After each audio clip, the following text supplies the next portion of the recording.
Peace to the mighty black nation. Peace to the gods. Peace to the earths. Peace to all the righteous people. Peace to those who love and respect the culture of 120 degrees brought to us by Allah the Father recently and Farad, W.D. Farad, back in 1930s. And I'm on here, y'all, because I'm not really a YouTube person like that. I might put up some videos every so often about my music, but I'm definitely an advocate of the culture of 120 degrees and supreme wisdom.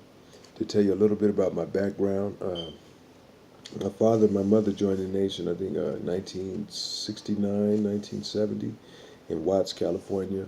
And they had a mosque there. Somehow the mosque got closed down, and then they moved to mosque number 27. Um, they eventually moved back up to Seattle, So they were very involved within the culture because the black Muslims was more of a culture. It was like a lot of people who were directly involved in it, but at the same time, it affected a lot of people that were around it in the circumference, and are still in the circumference, and it still does that. So later on, the nation fell and War of Dean come about, and he created a lot of confusion that still exists and is still in the air, So as time went on, I moved towards the Nation of Gods and Herbs. It's more in my age group. It seemed like they were keeping the lessons more right and exact, and they were dealing more with the lessons than the people that was in the nation. I went through the nation, got my ex and whatnot, but I had to move on because I was more interested in studying the lessons per se. And the people who knew the lessons best today and yesterday is the Nation of Gods and Herbs. So I'm seeing a lot of this talk about the teachings of WD, and I'm hearing people like Wesley Muhammad and different people from the nation come about and making commentary on the lessons of WD Farad, number one. Number two, also see a lot of people who are calling themselves Muslim gods. This is a very new term. This is not a term that's in 120.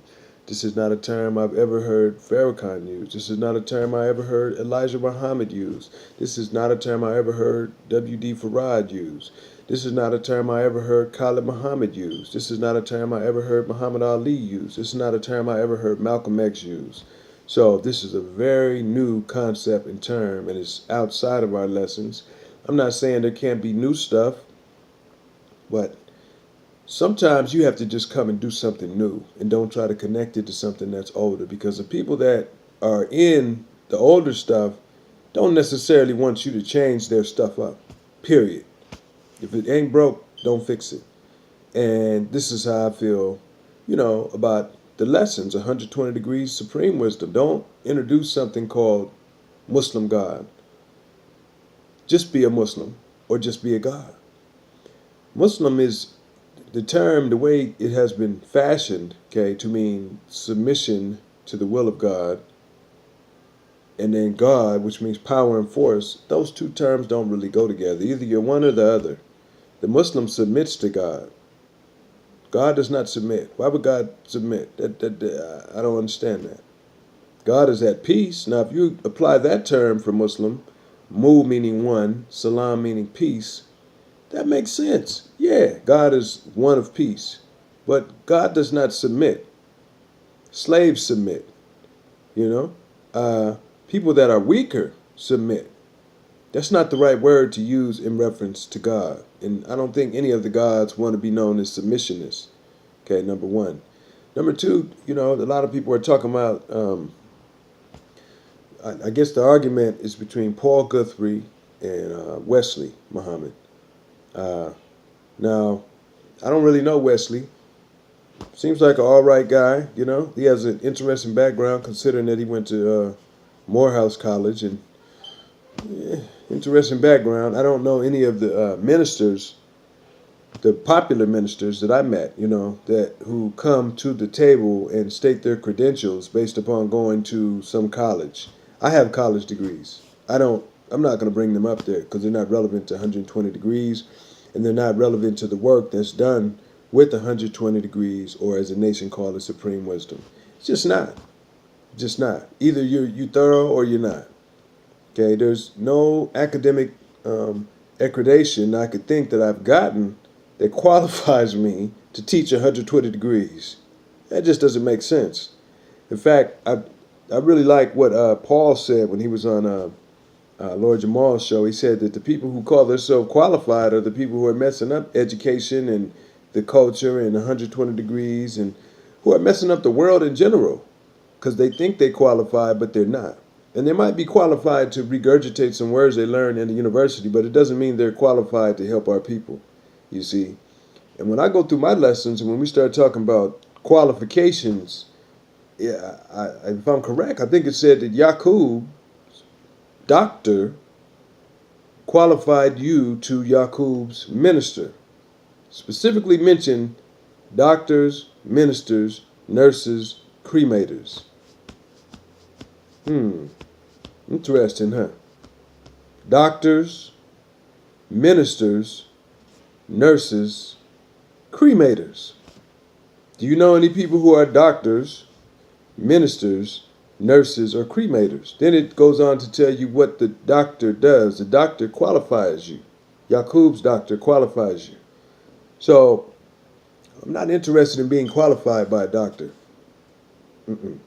Nah.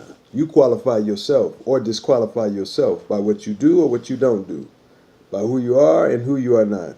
It's that simple. Nobody can qualify you. Now, if you allow somebody to qualify you, that's on you. But nobody can use doctorate degrees or degrees they get from universities to qualify themselves within this. Especially not amongst the gods. We don't go for that. Either you got it or you don't got it. Either you know what you're talking about or you don't know what you're talking about. Either you're building or you're destroying. Either you're the true and living God or you're not God at all. Period.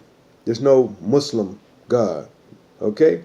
So, then, it seems like there's a lot of mixed feelings and controversy, which people created. The lessons, there's no mixed feelings and controversy in that. There might be some words that might have been misplaced, or maybe there was a little something that was unclear that needs to be made clear. But I think that by going through the lessons, these things can be made very clear. Okay? So let's look.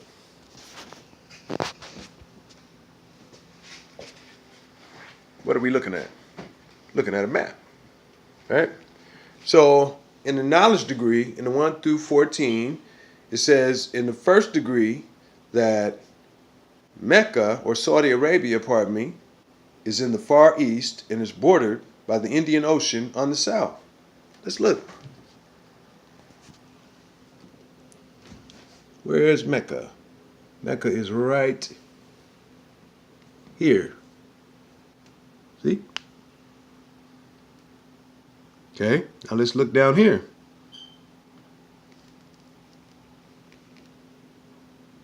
I see the Arabian Sea. I see maybe the Indian Ocean way down here, but this is the Middle East. This is not the Far East. Now, some people argued that this is a part of the Middle East, but no, that's incorrect. This is considered to be the Far East in cartography. Okay? And this is India, also called Malaysia. And if you see, it's bordered by the Indian Ocean on the south. So, I know what you're going to say. They said the root of civilization is in Saudi Arabia. But if you look at the description that was given in the Far East, bordered by the Indian Ocean on the south, that is clearly India, also called Malaysia. So, these are things that are not really difficult to decipher and understand. But first of all, the man Wesley says he has a degree in religion, an academic degree in religion, 3 academic degrees in religion, if I'm correct. Belief is what defines religion. In academics, you have to prove things. You don't prove something just because you believe it. You have to prove it beyond a shadow of a doubt if you want to be considered a part of certain aspects of study. if you want people to take you seriously. You cannot say because all of these people believe this or you think this, that's what it is. You have to prove it beyond a shadow of a doubt.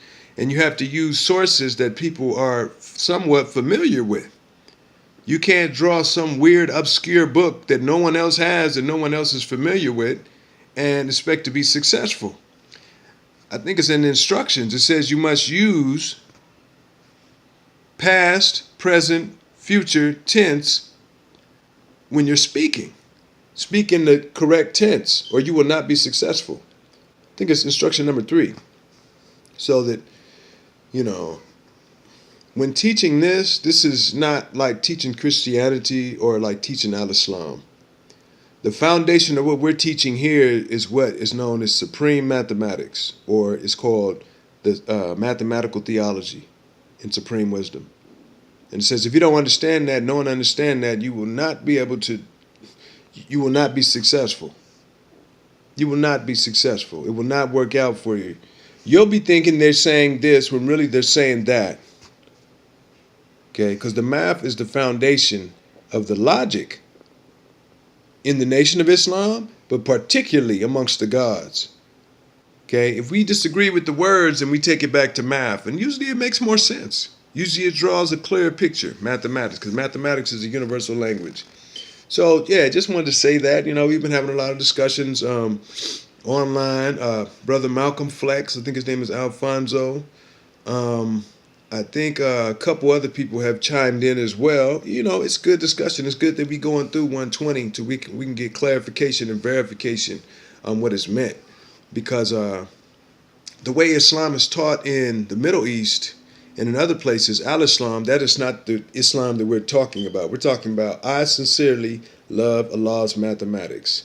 Emphasis on mathematics, and not the 1, 2, 3 mathematics that you get in high school and in in elementary school and whatnot. The real mathematics, okay? Where the numbers mean something, where they have definition, where they have depth, width, okay? Now, if you look at a number, it means more than just a weight or a something that you price something by. No, it has more than that. Just like Chinese characters have representation, they mean things. They represent people, places, and things, and feelings and thoughts and realities. So do the so-called Arabic numerals. So, once again, this is Magnetik. Some of y'all know me as Kenyatta Amen. It's like one of my first videos I've done. Peace to the gods, peace to the earth, peace to all those who build. Peace to all my righteous people throughout the earth. Keep building. Peace.